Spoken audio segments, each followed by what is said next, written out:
Bonjour et bienvenue pour ce rendez-vous hebdomadaire de décryptage de l'actualité économique et surtout géopolitique. En mode affranchi, je salue tous les abonnés de TV Liberté pour cet épisode que je vais intituler « Tous vaccinés, tous protégés » et désormais « Tous ponctionnés, tous protégés » et pourquoi pas bientôt « Tous mobilisés ». Alors, la France a peur, l'Europe tremble, l'ogre russe va bientôt venir nous dévorer. Les Russes qui sont d'ailleurs derrière tous les mauvais coups, tous les vents contraires qu'affronte l'Europe, économiquement, sociologiquement, oui. Les Russes sont coupables de tout. Et il faut donc se préparer à les affronter. Et pour cela, l'épargne doit être mobilisée. Et si cela ne suffit pas, il faudra réquisitionner. Oui, là, on nous vend de la peur, pas en petites bouteilles de 25 centilitres. Non, là, c'est carrément à la lance d'incendie. C'est au Karcher. Nos dirigeants n'ont plus aucune limite.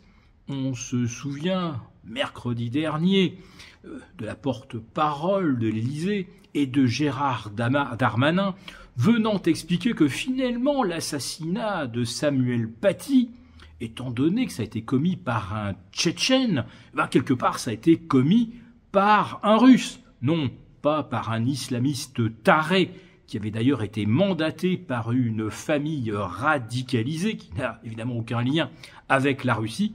Mais là, aujourd'hui, c'est presque du niveau.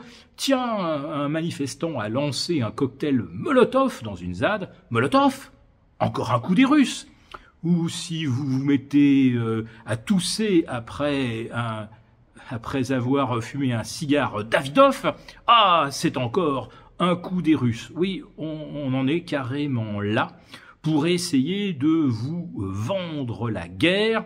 Et puis comme on ne veut pas vous envoyer dans les tranchées à Kramatorsk, on vous explique que si vous apportez votre épargne pour l'effort de guerre, on aura ainsi réussi à dissuader Poutine de nous envahir. Alors, ce qui relevait presque du complotisme il y a un an, lorsque pour la première fois on a évoqué un grand emprunt pan-européen, dont une partie pourrait être consacrée à accroître nos capacités de défense, ce qui était une affirmation complotiste, aujourd'hui se décline en plusieurs versions. Alors, la version la plus soft, c'est celle présentée par M. Lombard, notre ministre de l'économie, qui estime que les retraités pourraient faire un effort, eux qui ont beaucoup d'épargne, ils pourraient effectivement acheter, souscrire à des parts d'un placement dont le produit serait consacré au réarmement de la France et de l'Europe. Et puis il y a la version un petit peu moins soft, celle de M. Thierry Breton, qui rappelle que nous sommes surendettés, au-delà de ce que la France a jamais connu, mais qu'heureusement la France est riche de son épargne, alors qui détient majoritairement l'épargne, évidemment là aussi on va revenir aux retraités, mais là on est dans l'idée que la souscription à un grand emprunt pourrait se faire de façon volontaire, mais que si jamais les Français se montraient réfractaires et ne gobaient pas le narratif de l'ogre russe, on pourrait envisager un emprunt obligatoire, comme en 1976, lorsque la France avait été frappée par une terrible sécheresse qui avait mis en difficulté nos agriculteurs. Là, un emprunt obligatoire, on commence à rentrer de plein pied dans une hypothèse de confiscation de l'épargne. Ah non, pardon, ce n'est pas de la confiscation, ça serait de la réquisition. Car figurez-vous que l'année dernière, le gouvernement a fait voter discrètement quelques petites modifications sémantiques à des articles de loi ayant trait à la mobilisation de l'épargne et des moyens en cas de conflit. Oui, là il s'agit bien de capter l'épargne et d'orienter les capacités industrielles, si besoin, vers l'effort de défense. Mais ce qui est encore beaucoup plus subtil, c'est que là ce n'est pas en cas de conflit, c'est en cas de crise présumée.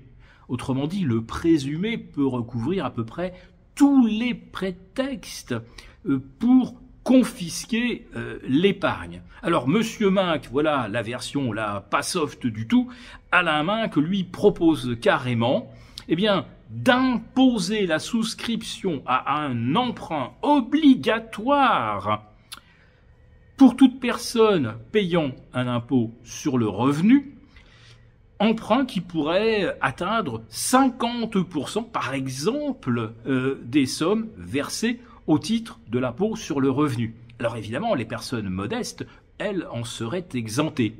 Mais tous ceux qui ont un petit peu d'épargne, eh bien, seraient obligés de souscrire au grand emprunt qui nous évitera, je ne sais pas, la guerre nucléaire, qui ne mettrait pas effectivement un ticket pour éviter de disparaître dans un grand flash et d'être carbonisé dans les dixièmes de seconde qui suivent si jamais un missile Kinzhal devait nous tomber dessus.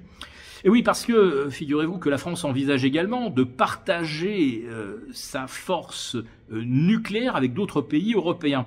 Et en imaginant que d'autres pays européens en fassent usage, eh bien, la France en tant que co-belligérante serait la première destinataire, évidemment, de missiles. Alors, on suppose qu'ils seraient russes, mais ça pourrait être d'autres pays malveillants. Voilà, donc pour Monsieur Minc, là, on est carrément dans la confiscation de l'épargne. On est dans l'obligatoire. Et von der Leyen, en fait, ne dit pas autre chose lorsqu'elle parle de réarmer en force l'Europe. Ça veut dire, en réalité, réarmer de force et en faisant usage de l'article 122, qui est l'équivalent européen du 49.3. Et on se souvient tous, évidemment, de l'épisode Covid, où cet article avait été dégainé pour nous contraindre à nous vacciner. Tous vaccinés, tous protégés, donc aujourd'hui, tous ponctionnés et bientôt tous mobilisés. La crise des subprimes de 2008 nous a coûté cher. La crise du Covid de 2020 a déclenché la plus grosse vague d'inflation depuis les années 70. Et maintenant, l'Europe vient d'annoncer un plan de réarmement massif de 800 milliards d'euros intégralement financé par la dette. Un nouveau all-in monétaire qui pourrait impacter vos économies, votre épargne et votre pouvoir d'achat. Si vous ne comprenez pas ce qui se joue, vous risquez d'en payer le prix. Pour vous préparer, participez à notre sommet inédit intitulé « Au-delà de la dette ». Nous avons réuni Marc Toiti, Tom Benoît, Étienne Henry et moi-même pour un sommet exceptionnel au-delà de la dette. 4 conférences gratuites pour décrypter ce qui arrive et surtout comment s'y préparer. En prime, un Napoléon, une pièce de 20 francs or sera offert à l'un des participants. Les inscriptions ferment bientôt, ne ratez pas le sommet. Cliquez sur le lien et réservez votre place dès maintenant.